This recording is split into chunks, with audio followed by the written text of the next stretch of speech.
শিল্প ভাবনায় আগামী দিনের উত্তরবঙ্গ এ বিষয়ে বিশেষ সাক্ষাৎকার মোহন দেবনাথের সাথে। Jalpaiguri Dabgram industries owners welfare অ্যাসোসিয়েশনের সভাপতি মোহন দেবনাথ এ বিষয়ে জানিয়েছেন আগামী দিনের সম্ভাবনা সম্পর্কে। সঙ্গে থাকুন, দেখতে থাকুন চলার পথে অরুণ কুমারের সাথে।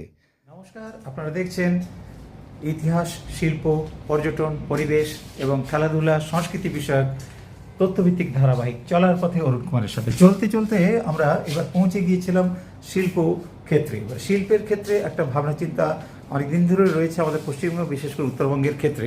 তো ডাবগ্রামে আমরা এসে পৌঁছলাম। এখানে আমরা একটি সংস্থার যিনি রয়েছেন মোহন দেবনাথ, তার সাথে আমরা কথা বলবো।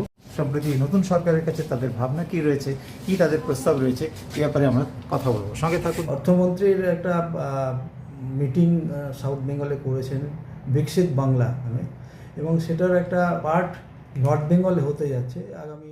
ছোট ইন্ডাস্ট্রি করতে গেলে যদি একজন এন্টারপ্রেনিয়র নিজের জমি কিনে সেই জমিতে ইনফ্রাস্ট্রাকচার বানিয়ে ইন্ডাস্ট্রি করতে চায়, সেটা অনেক টাইম টেকিং হয়, প্রচুর এনার্জি লাগে, তার জন্য অনেক সময় নষ্ট হয়। আমাদের উত্তরবঙ্গে কিছু ইন্ডাস্ট্রিয়াল পার্কের দরকার আছে। আমাদের নর্থ বেঙ্গলে যে ইন্ডাস্ট্রি ডেভেলপমেন্টের হিউজ পোটেন্সিয়াল আছে। এক তো সবাই জানেন যে নর্থ বেঙ্গলের যে স্ট্র্যাটেজিক লোকেশান আছে, সেই লোকেশানের মাধ্যমে আমরা আমাদের এই নর্থ বেঙ্গলের উপর দিয়ে নর্থ ইস্ট রিজিয়নের যে স্টেটগুলোতে পৌঁছাতে পারি ব্যবসা বাণিজ্য করতে। তাছাড়াও 3টে ইন্টারন্যাশনাল বর্ডার আছে, সেই বর্ডারের থ্রু দিয়েও আমাদের ব্যবসা করার প্রচুর পসিবিলিটি আছে এবং করিও আমরা ব্যবসা। কিন্তু নর্থ বেঙ্গলের যে রিসোর্স, মানে ইন্ডাস্ট্রি ডেভেলপমেন্টটা ডিপেন্ড করে কিসের উপরে? দুটো জিনিসের উপরে।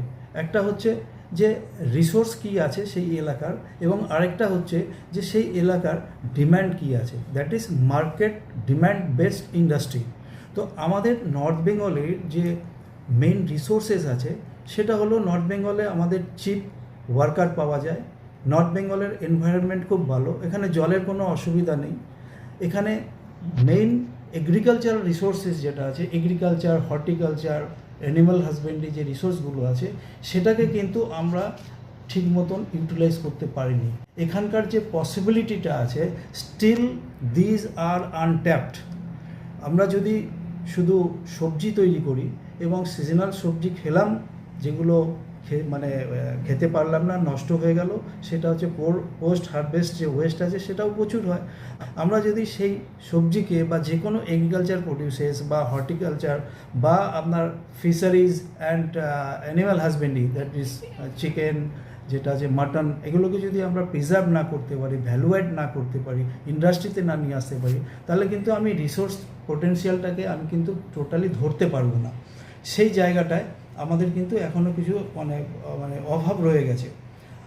দ্বিতীয় যেটা হচ্ছে যে মার্কেট ডিম্যান্ড বেসড যে ইন্ডাস্ট্রি, আমাদের নর্থ বেঙ্গলে যে ইন্ডাস্ট্রিগুলো গড়ে উঠেছে, হ্যাঁ, এগ্রিকালচার, এগ্রো প্রসেসিং ইন্ডাস্ট্রি গড়ে উঠেছে, ফুড প্রসেসিং ইন্ডাস্ট্রি গড়ে উঠেছে, কিন্তু যতটা গড়ে ওঠার দরকার ছিল সেটা এখনও আমরা করতে পারিনি।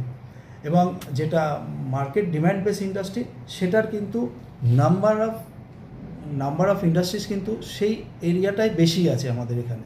আমরা এই যে এগ্রি বেসড ইন্ডাস্ট্রির যে পোটেন্সিয়ালটা আছে, সেই পোটেন্সিয়ালটাকে ইউটিলাইজ করার জন্য চিন্তাভাবনা করবার জন্য গভর্নমেন্টের কাছে প্রস্তাব রেখেছি। যেমন যে ইনফ্রাস্ট্রাকচারটা দরকার আছে আমাদের এখানে, যে কোল্ড চেইন যেটাকে বলে, সেই কোল্ড চেইন তৈরি করার দরকার আছে। সেই কোল্ড চেইন তৈরি করতে গেলে একদম জমির ক্ষেতের থেকে শুরু করে মার্কেট অবধি এই টোটাল লিঙ্কটা, weather it is processed or not processed, একটা কোল্ড চেইন তৈরি করার দরকার আছে। সেই ইনফ্রাস্ট্রাকচারটা তৈরি করতে গেলে সেই প্ল্যানিংটা করতে হবে, নাম্বার 1। নাম্বার 2, যে ছোট ইন্ডাস্ট্রির ক্ষেত্রে আমরা দেখেছি যে একটা বড় হিন্ড্রেন্স হয় হচ্ছে গিয়ে ইজ অফ ডুইং বিজনেস।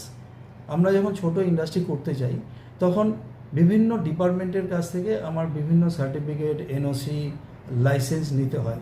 সেক্ষেত্রে আমরা ছোট ইন্ডাস্ট্রিরা সবসময় চেয়ে এসেছি যেন একটা সিঙ্গেল উইন্ডো সিস্টেমের মাধ্যমে সমস্ত কমপ্লায়েন্সগুলো আমরা পেতে পারি। যারা এখানে ইনভেস্ট করতে আসছেন, একবার জমি কিনে, ধরুন ইন্ডাস্ট্রিয়াল পার্কে আমি জমি কিনলাম, একটা জমি আমি লিজ নিলাম, জমি লিজ নেওয়ার পরে আমার সেখানে একটা ইনভেস্টমেন্ট হয়ে গেল। তো ব্যবসায়ীদের কাছে আমি যেদিন ইনভেস্টমেন্ট করছি সেই দিন থেকে কিন্তু আমার সেই ক্যাপিটালের কস্টটা শুরু হয়ে যাচ্ছে। ধরুন আমি ইন্টারেস্টে নিলেও তার ইন্টারেস্ট আমার চালু হয়ে যাচ্ছে। এবার সেই ক্যাপিটালটাকে আমি যত তাড়াতাড়ি ইউটিলাইজ করে আমি প্রোডাকশানে আসতে পারবো, তত আমার ব্যবসা ভালো হবে। কিন্তু এখানে আমরা দেখেছি যে সমস্ত ডিপার্টমেন্টের কমপ্লায়েন্সগুলো করে নিয়ে আসতে আমাদের প্রচুর সময় লেগে যায়। সেই জন্য কিন্তু আমরা চাইছি এখানে নতুন গভর্নমেন্টের কাছে যে এমএসএমইর ক্ষেত্রে, এমএসএমইর মধ্যেও আমি আপনাকে আরেকটা কথা বলি, এমএসএমইর যেটা আছে 3টে সেক্টর নিয়ে হচ্ছে মাইক্রো, স্মল এবং মিডিয়াম এন্টারপ্রাইজেস। এর মধ্যে আবার 99.something% হচ্ছে গিয়ে মাইক্রো ইন্ডাস্ট্রিজ এবং তারপরে 0.5% মতন আছে small industries. Mainly micro industry এখানে আমাদের বেশি আছে। সুতরাং তাদের ক্ষেত্রে এই এক জানলা পদ্ধতি, যে অ্যাপ্লিকেশান আমি একটাই করব, সেইখান থেকে আমার কী কী কমপ্লাই করতে হবে সেই কমপ্লায়েন্স আমি এক জানলার মাধ্যমে পাবো। The development of phase 3, 4 and 5 by WBSIDCL is creating fresh opportunities for entrepreneurship, industrial diversification and sustainable economic progress. এটা যদি করতে পারে তাহলে কিন্তু আমরা এখানকার যে ডেভেলপমেন্টে আছে সেই ডেভেলপমেন্টটা আরও ফ্লারিশ করবে। Product align skill development is a very important thing, যেটা হচ্ছে কি আমাদের নর্থ বেঙ্গলে সেটার একটা অভাব আছে। আমরা প্রশ্ন আমার ইন্ডাস্ট্রির মানে ফেটার্নিটির তরফ থেকে। সাক্ষাৎকারের বাকি অংশ আগামী পর্বে।